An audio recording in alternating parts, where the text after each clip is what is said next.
Hi everyone, this is Katie Groves, and I want to start by apologizing for the triggering colors in this video. Normally I make sure not to have to record videos in this hoodie that I'm wearing, but I didn't think it through this morning, and I really want to make this video.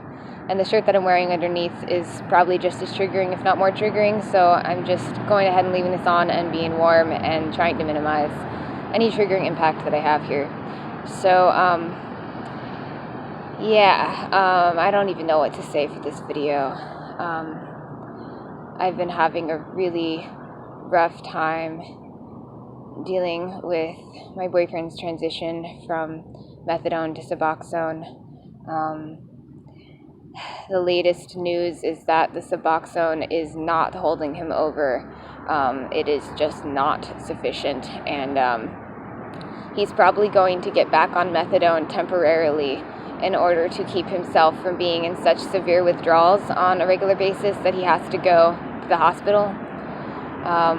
We were at the hospital just a day or two ago, and as anybody who has struggled with opiate addiction or been close to someone who struggled with opiate addiction probably knows, hospital staff can just be absolutely horrific, just horrifically abusive about that issue. And so, my boyfriend has not gone to the hospital in order to drug seek, quote unquote, or anything like that. He's just tried to find relief when he's vomiting, so severely, and his skin burns so severely that he can't move or keep food down, move easily without terrible pain, and so on and so forth. But yeah, we got treated really badly the last time. The time before that, they didn't even see us. We waited for hours. And the time before that, it was really bad again. So that's not an option anymore. And like I said, he's probably going to get back on methadone because the suboxone is not helping him stay out of that cycle of going in and out of the hospitals and being victimized and not actually finding solutions. He's not, however, going to try to stay on the methadone long term.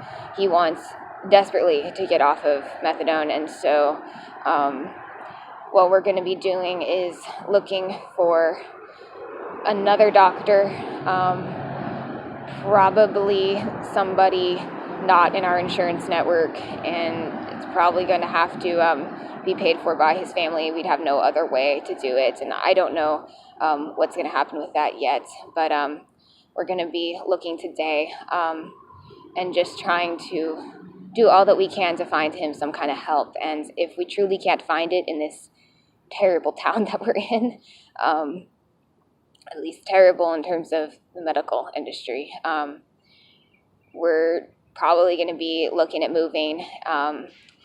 I don't know what we'll do there, but we're just going to be trying to explore all of our options. So, as those of you know, our big thing right now is that we've been preparing to travel cross country with our partner once he gets fully off of the opiates, and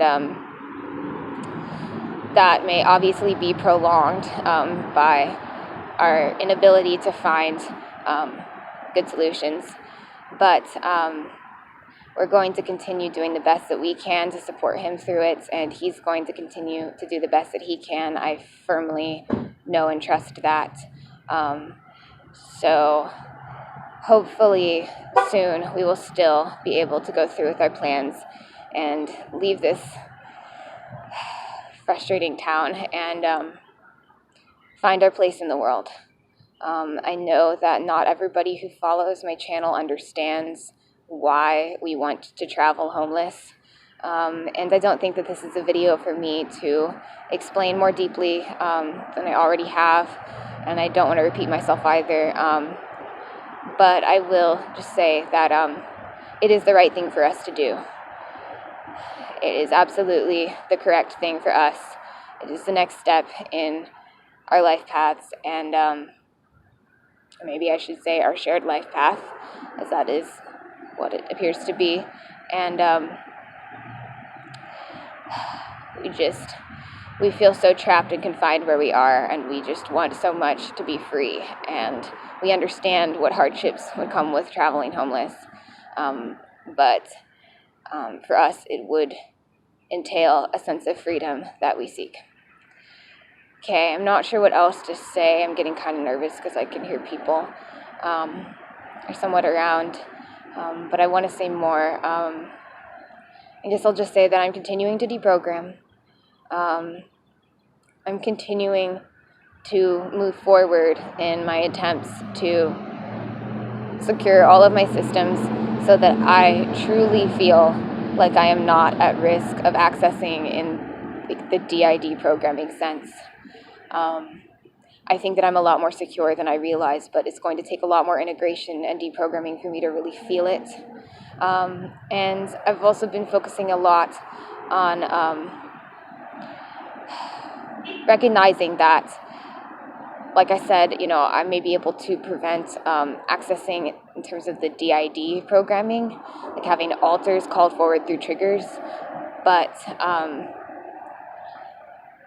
there is nothing that I can actually do to stop myself from being drugged, from being physically overpowered. In certain circumstances, I can focus on strengthening my self-defense skills all that I want, but I'm still a vulnerable human being. Sorry to trip on my words. And, I have a body that can be harmed, and there's plenty of ways in which I am vulnerable outside of the dissociative programming. Vulnerable to the people I grew up with, and vulnerable in general. And I'm really working on integrating around that and accepting that. And incidentally, it's doing a lot of great things for my deprogramming process around preventing the dissociative accessing. It's really bringing me a lot more in touch with the here and the now and the reality of being human and the commonalities that I share with all beings, the vulnerability that I share with all human beings. And so, that's a big thing. Another huge thing I'm working on is my anger.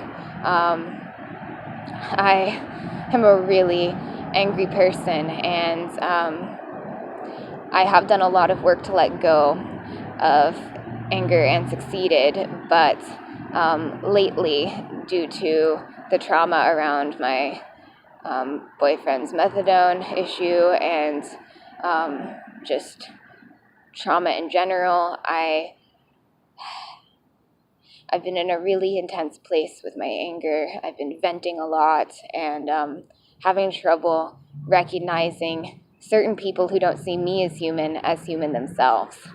And I understand that to break the cycle of exploitation, to break the cycle of dehumanization, it's up to empathetic people, really, to see those who dehumanize them as human and end the cycle for themselves. Because oftentimes, the more sociopathic types who dehumanize, they don't have a capacity to change. And so, unfortunately, it's up to people like me. And part of having a lot of empathy for me has been having a lot of anger towards people who lack it.